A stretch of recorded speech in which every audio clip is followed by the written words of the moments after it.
여러분 안녕하세요. 개그맨 조원석입니다. 2026년 3월 4일 수요일입니다. 오늘은 지난 2022년 7월 30일 토요일에 제가 썼던 일기를 여러분께 읽어드리도록 하겠습니다. 2022년 7월 30일 토요일, 어제는 왠지 모르게 그냥 새벽 기도를 드리는 대신 푹 자고 싶었다. 그리고 온라인 예배도 드리지 않고 오전 시간 내내 요즘 최고로 인기를 얻고 있는 이상한 변호사 우영우라는 드라마를 봤다. 자폐를 가진 천재 변호사의 이야기인데 난 이 드라마를 보며 울고 웃기도 하고 또 하나님 앞에서 저렇게 살고 싶다는 생각을 한다. 정말 인상 깊었던 장면이 있는데 함께 일하는 직원이 우영우 변호사에게 재판에서 이겼다는 기쁜 소식을 한껏 들떠 전한다. 그러나 우영우 변호사는 감사합니다 라는 말만 하고 자기가 할 일을 계속한다. 일이 잘 되던 안 되던 늘 자기의 자리에서 일을 하는 모습이 인상적이었다.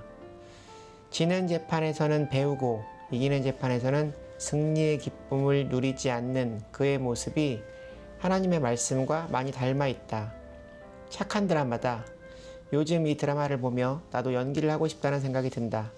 물론 나에게 이런 큰 역할이 오기는 힘들겠지만 작은 단역이라도 그 드라마의 내용과 연결되어 있는, 마치 성경 속에 등장하는 수많은 인물들처럼 드라마의 구성이 하나님의 구속사의 역사와 많이 닮아 있다는 생각을 한다. 가령 택시기사 역할을 했다 친다면 분명 나의 택시를 탄 배우가 이끌어가는 어떤 이야기에 난 직간접적으로 작은 역할을 한 것이다. 그래서 실제로 내가 경험한 영화나 드라마 촬영 현장은 서로가 서로를 존중하는 분위기였다. 내 인간적인 생각에 작은 배역이지 드라마 전체에서는 작은 배역 큰 배역이 아니라 드라마의 내용을 이끌어가는 인물들만 존재한다는 생각이 든다. 하나님의 구속사의 역사도 마찬가지라고 생각한다. 쓰이는 크기는 다를지 몰라도 다 주님의 뜻에 따라 쓰임받는 도구일 뿐이라는 것이다. 다들 다윗, 솔로몬이 자기가 되기를 바라지만 어쩌면 난 솔로몬이 짓는 성전의 벽돌을 나르는 사람으로 내 생애가 끝날 수 있다는 것이다. 문제는 얼마나 하나님의 사람으로 예배자로 하나님의 사랑 안에 살아가냐는 것이다. 또 성령 충만한 사람을 하나님께서 쓰시지 않을 리 없다는 생각이다. 그저께 알고 지내던 드라마 오디오 감독님과 통화를 하면서 연기가 해보고 싶은데 길을 몰라서 어떻게 해야 할지 모르겠다고 말씀드렸더니 함께 일하는 조연출을 통해서 캐스팅 디렉터 분들의 연락처를 주셨다. 다다음 주에 찾아가 만나볼 생각이다. 그리고 앞으로도 지속적으로 도움이 되는 길을 찾아봐 주신다고 한다. 이 얼마나 감사한 일인지 모른다. 일의 성사 여부를 떠나서 다른 사람에게 마음을 쓰는 일이 얼마나 힘들고 어려운 줄 알기에 진심으로 감사하다. 오늘은 새벽 기도에 갔다. 예배를 드리다 내가 하나님 앞에 인도한 연극 배우 형의 모습을 봤다. 하나님께 그 형에게 좋은 믿음을 달라고 기도드렸다. 오늘은 예배 후 순모임이 있는 날이었다. 예배를 드리고 나오는데 형이 커피를 한잔하자고 했다. 오늘은 순모임이 있어서 안 된다고 하고 다음 주 새벽 예배 후 만나기로 했다. 무슨 이야기를 하려고 하나 궁금하다. 만약 내 말이 맞다고 인정하고 내 의견에 따른다고 해도 이제는 나도 신중하게 생각하고 행동해야 할 것 같다. 그 형이 하나님을 만나는 일도 중요하지만 교회 공동체를 생각해야 한다는 생각이다. 교회 공동체 안에서 순종하고 협력할 수 있도록 하나님과의 관계를 바르게 세우는 것이 먼저일 수 있다는 생각이 든다. 하나님께 기도하고 하나님께 맡기려 한다. 문득 이런 생각이 든다. 하나님과의 수직적인 관계, 사람과의 수평적인 관계를 나타내는 십자가를 왜 선으로 연결하지 않았을까?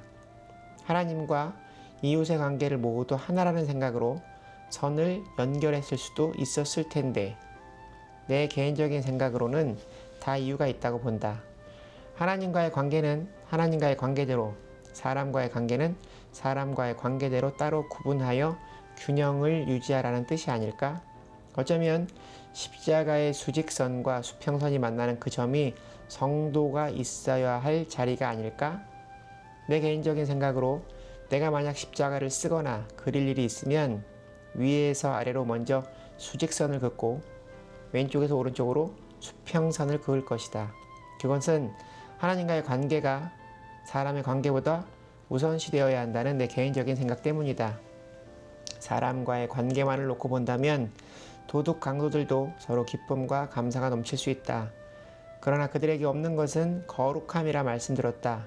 그러니 당연히 세상에서 사람과의 관계 속에 사랑함이 중요하다 해도 하나님과의 바른 관계를 앞설 수 없지 않을까? 하나님과의 수직적 관계의 구체적 행동이 바로 거룩함, 세상과 구별되어짐이라 생각한다. 그러므로 수직의 선과 수평의 선이 연결되는 그 점이 바로 거룩함이라는 생각이다.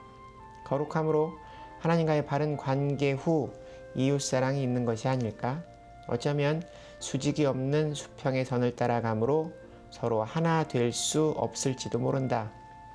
바른 인간관계는 하나님과 나와의 바른 관계에서 시작된다는 생각이다.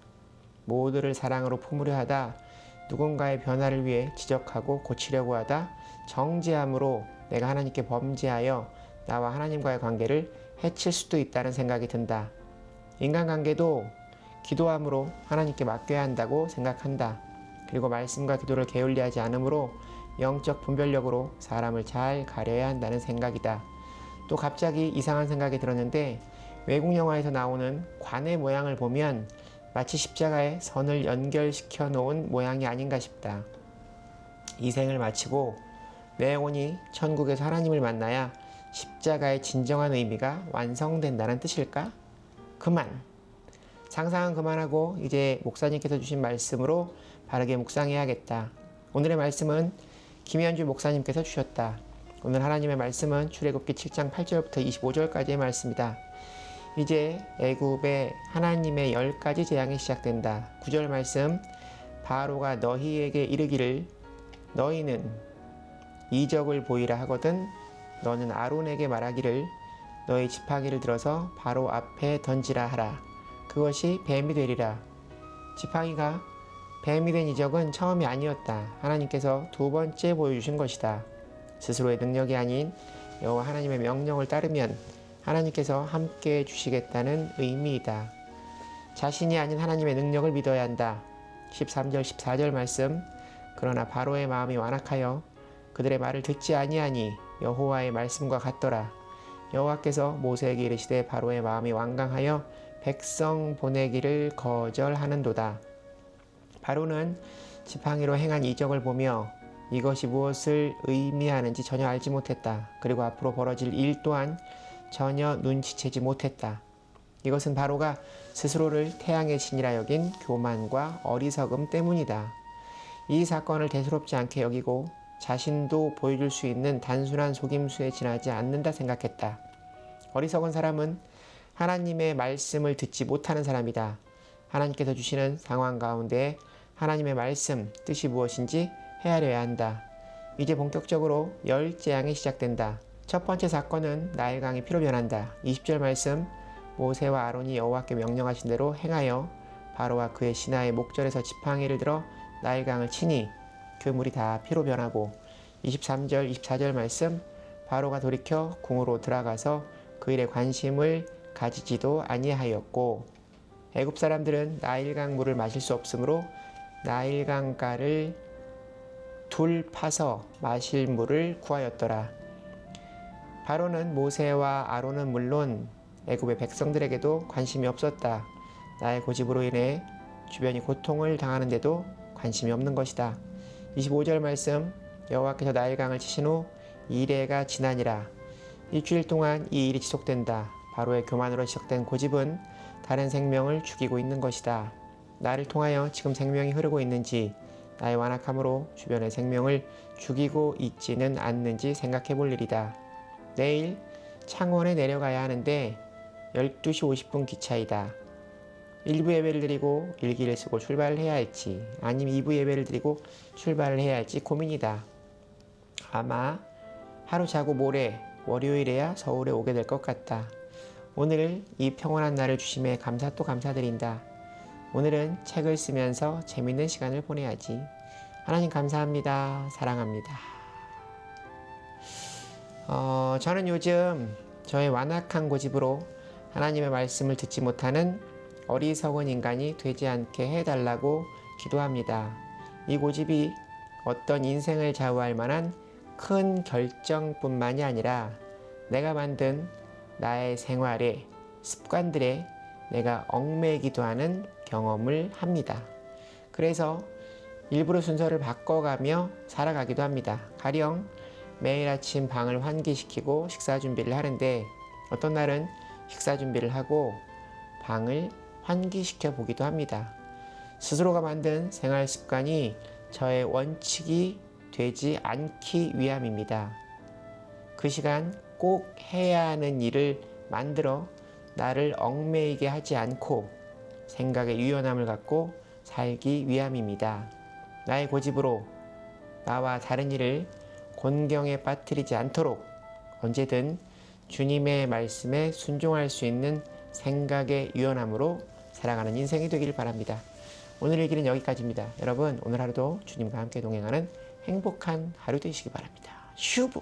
여러분 주님께 돌아오세요.